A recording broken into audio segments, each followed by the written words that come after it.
उसके अंदर 4 जवानों को जो है मारा गया है इंसास राइफल के साथ, जो कि पहले से ही गुम थी और वो मिली नहीं उनको, और उसके साथ उसको मारा गया है। तो ये जो कार्रवाई हो रही है, 5 घंटे पुलिस को नहीं जाने दिया और सब कुछ, इसका संज्ञान लेते हुए हमारी संस्था साबका सैनिक संघर्ष कमेटी ने, जो कि हम हमेशा सरकार को लिखते रहते हैं, तो हमारे पास FIR भी है जो वहाँ पे दर्ज करवाई गई है पुलिस के द्वारा। इसका जो है मैं बाद में दे दूँगा आपको, इसकी फ़ोटो खींच सकते हैं या मैं जब जमा करा के आ जाऊँगा उसके बाद फ़ोटो ले सकते हैं राष्ट्रपति, प्रधानमंत्री और उनको। तो वहाँ पर जो है, जो FIR के अंदर लिखा हुआ है, उससे साफ प्रतीत होता है कि वहाँ के अधिकारी मिले हुए थे, या ये कहें कि उन्होंने ही 99% नहीं 100% ये दावा कर सकते हैं। तो किस बात है, तो सीरियस बात है। तो ये जो है उनमें से ही किन्हीं लोगों का, जान पहचान वालों का उनके काम है, क्योंकि वो जो गार्ड ड्यूटी होती है जो की जाती है वो हमेशा सुबह 6 बजे या 7 बजे, जो भी टाइम होता है यूनिट के हिसाब से होता है हर जगह का, जहाँ ठंड है वहाँ के हिसाब से वो ख़त्म होती है। मगर यहाँ पर FIR के अंदर लिखा है कि 4 बजे ड्यूटी ख़त्म हो गई थी उनकी, और वो डंडा लेके ड्यूटी कर रहे थे।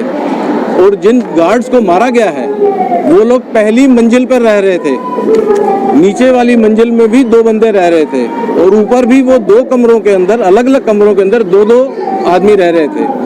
वो लोग आए हैं जिनका वो कहते हैं कि कुर्ते पजामे में था, मुंह ढका हुआ था, हाथ में कुल्हाड़ी इंसास लेकर के वो पहली मंजिल पर गए हैं, और वहाँ पे शायद 20 या 22 राउंड चले, क्योंकि 28 राउंड गायब थे। 28 राउंड गायब होने का मतलब 28 जिंदगी गायब होना। 28 आदमियों की जान ली जा सकती है, 1 राउंड मतलब 1 जिंदगी, यही मान के चलते हैं हम। जितने राउंड लिए हैं उतने दुश्मन के बंदे हमने मारने हैं, तभी जाते हैं आगे। तो 28 जिंदगी थी उनके पास जो चोरी की हुई थी। फर्स्ट फ्लोर पे जाके उन्होंने 2 कमरों के अंदर लोगों को मारा।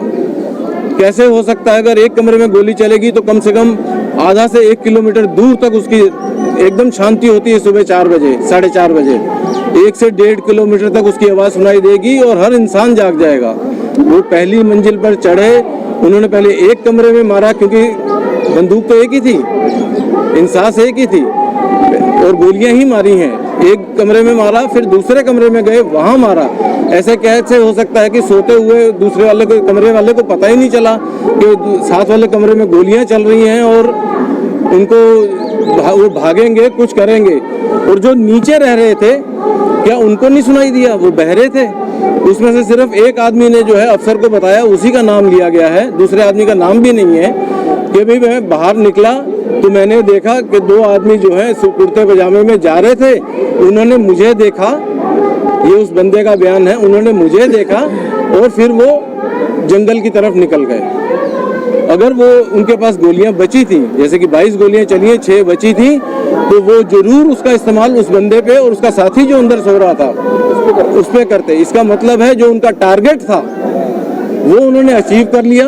इसके अंदर पूरी मिली भगत थी, और ये लोग फिर उसके बाद नीचे आके अपना आराम से चले गए, किसी ने रोका नहीं। 5 घंटे तक पुलिस को अंदर घुसने नहीं दिया गया। अगर वहाँ पर गार्ड ड्यूटी कर रहे थे, उनकी गार्ड ड्यूटी की बुक होगी, उनके गार्ड ड्यूटी की SOP होगी। पुलिस को सिर्फ एम्बुलेंस के अंदर भेज दिए गए हैं वो लोग। साथ में फौज जाती है कि अभी उनका अंतिम संस्कार होगा तो गार्ड देंगे, झंडा चढ़ाया जाएगा, सब कुछ होगा ऑनर के साथ में। उनके जो है अंतिम संस्कार होंगे, कुछ नहीं कर रहे थे। तो उनके घर वालों ने जो है एम्बुलेंस के सामने ही धरना दिया है। तो हमारी जो है ये मांग पत्र जो हम सरकार को दे रहे हैं, राष्ट्रपति, रक्षा मंत्री और प्रधानमंत्री को अभी हमने ईमेल से सबको भेज दिया है। पंजाब पुलिस, पंजाब के चीफ मिनिस्टर, CBI, NIA, जिसका भी ईमेल ID मिला है, करीब 100-150 लोगों को हमने 15 तारीख रात को ही भेज दिया था। ये जो है, क्योंकि आज सोमवार है, शनिवार था 15 को, अभी मैं जा रहा हूँ जमा कराने के लिए। बाई मेल उनको भेज दिया है। प्राइम मिनिस्टर की जो साइट है उस पर भी भेज दिया है, सब जगह रजिस्टर्ड है ये। धन्यवाद। मैं हमारे साथ में हमारे राष्ट्रीय अध्यक्ष जो एडहॉक कमेटी बनी है उसके सूबेदार अर्जुन सिंह जी। और आज जो है कुछ हम नया करने की कोशिश करने में, जैसा कि काफ़ी दिनों से प्रयास लगाया जा रहा था कि हम कुछ नया कर रहे हैं या नहीं कर रहे हैं, सब पूछ रहे थे, तो उसी के बारे में साहब जानकारी देंगे आप लोगों से। नमस्कार, मैं सूबेदार अर्जुन सिंह राठौड़। ये सभी को पता है कि इस आंदोलन का 20 फरवरी से शुभारंभ हुआ था और दिनों दिन एक अच्छी ताकत और प्रदर्शन के साथ में हम आगे बढ़ रहे हैं। बीच में एक डेवलपमेंट और हुआ कि अभी पिछले 9 तारीख को तमाम जो पूर्व सैनिक संगठन हिंदुस्तान के कोने कोने में कार्य कर रहे हैं वो सारे के सारे एक फेडरेशन के अम्ब्रेला के नीचे आ गए हैं और करीब 100-150 ऑर्गेनाइजेशंस अपना समर्थन पत्र हमारे फेडरेशन को दे चुके हैं और बाकी के लोग भी हमारे संपर्क में हैं। इनकी संख्या 200 को भी जल्दी ही पार कर जाएगी। हमारी मांगें टोटली जेन्युइन मांगे हैं। हमारा लड़ाई न किसी ऑफिसर से है आर्मी के से, न हमारा किसी जाति से, न किसी धर्म से, न किसी व्यक्ति से है। हमारा लड़ाई नहीं है, बल्कि हमारी एक उचित मांग है और वो मांग भी ऐसी है कि जो नॉर्मल वे के लिए हमें मिल जानी चाहिए थी, लेकिन किसी वजह से नहीं दी गई। और नहीं देने के लिए भी हम सीधे सीधे सरकार को जिम्मेदार इसका नहीं मानते हैं कि हमें जो भी OROP मान लीजिए, इक्वल MSP मान लीजिए, डिसेबिलिटी पेंशन मान लीजिए, ये जब ग्रांट करी गई तो जो भी कॉम्पिटेंट लेवल पे निर्णय हुआ उनके संज्ञान के अंदर वास्तविकता नहीं लाई गई और एक तरीके से उनको अंधेर में रख करके सारे निर्णय करवा लिए गए। अब क्योंकि लंबे समय से हम प्रताड़ित थे, शोषित थे, उसके बावजूद हम किसी कारणों से अनुशासन में बंधे हुए हमारे जो भी लीडर, चाहे सेना में थे, चाहे हमारे संगठनों के पदाधिकारी रहे, उनका अनुसरण करते जा रहे थे इस विश्वास के साथ में कि ये कभी भी हमारा अहित नहीं होने देंगे। लेकिन पिछले कुछ सालों की जो भी सरकारी घोषणाएं हैं उनको उठा करके देखें तो हर स्वीकृति के अंदर, हर नोटिफिकेशन के अंदर जो सेना के पूर्व सैनिकों के अंदर 97% रेशियो जो OR है उनको जो कि उनके ड्यूज एंटाइटलमेंट्स थे वो नहीं दिए गए। देने के नाम पे खाली खाना पूर्ति की गई। और अब क्योंकि एक बार धोखा हो जाए, 2 बार धोखा हो जाए, कब तक दूसरे की आश लेकर के हम उसके पीछे पीछे चलते रहे, लगातार नुकसान कराते रहें। इस चीज़ से सबक लेते हुए हमारे पूर्व सैनिक जो भी संगठन हैं JSO OR के, उन लोगों ने अभी निर्णय लिया है कि हम एक फेडरेशन बना करके एक आवाज़ के अंदर सरकार के सामने हमारा पक्ष रखेंगे। हालांकि इतने लंबे समय से ये एक दुख की बात है कि सरकार अभी तक संज्ञान नहीं ले रही है।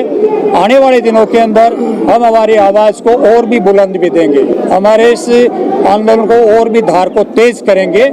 सरकार को बात तो करना पड़ेगा, सरकार पे हम पे भरोसा भी है। ऐसा कैसे कह दें कि हमारी सरकार जो हमारे द्वारा बनी हुई वो हमारा पक्ष नहीं सुनेगी? जरूर सुनेगी।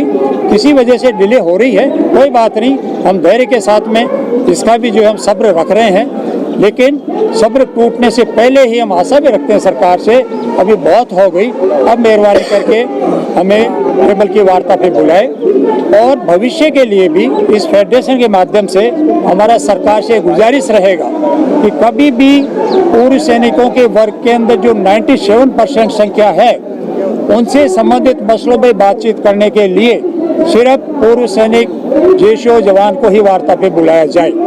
हमें किसी भी मध्यस्थ की ज़रूरत नहीं है।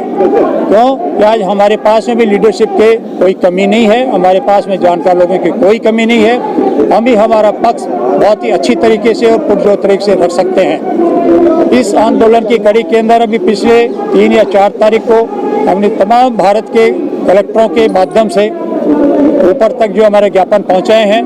दुख का बात है कि उसका भी अभी तक हमें कोई सिग्नल नहीं मिल रहा है कि उसमें कुछ कार्रवाई हो रहा है। अब अगला कदम हमारा होगा 30 अप्रैल को।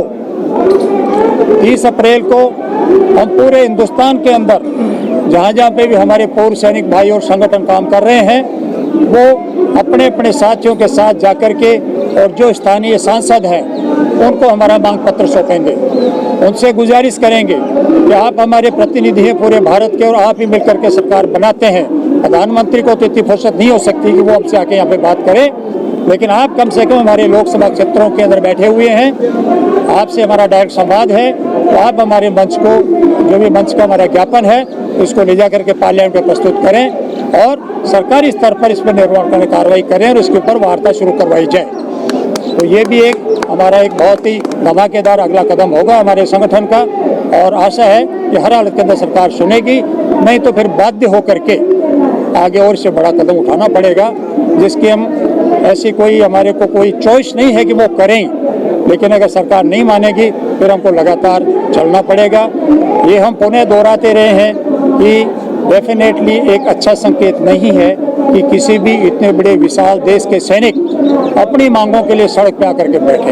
हमें इस बात का दुख भी रहता है, लेकिन इस दुख के अंदर, ये बैठने की हमारी मजबूरी के अंदर सरकार में बराबर के भागीदार है।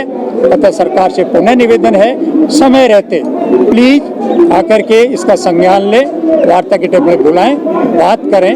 हम कोई ऐसा खजाना नहीं लूटने वाले हैं सरकार का, बहुत ही जेन्युइन मांगे हैं जो हमें बहुत पहले मिलनी चाहिए थी। तो अब तो कम से कम उनसे गुजारिश है कि हमारी बात सुन लेवे और जो हमारी ड्यू इंटाइटलमेंट्स हैं वो हमको समय रहते दे देवे। Thank you. जय हिंद, जय सैनिक एकता जिंदाबाद, सैनिक एकता जिंदाबाद, सैनिक एकता जिंदाबाद। अर्जुन सिंह जी संघर्ष करो, हम तुम्हारे साथ हैं। अर्जुन सिंह जी संघर्ष करो, हम तुम्हारे साथ हैं। नेक्स्ट, क्योंकि अभी हमारी फेडरेशन बन रही है, पूरी तरह से बनी नहीं है, अभी इसका सारा काम चल रहा है, लेकिन इसी बीच इसी महीने के 10-12 तारीख को जो है बटन इधर ही कर दो यार, अब मैंने ही बोलना है।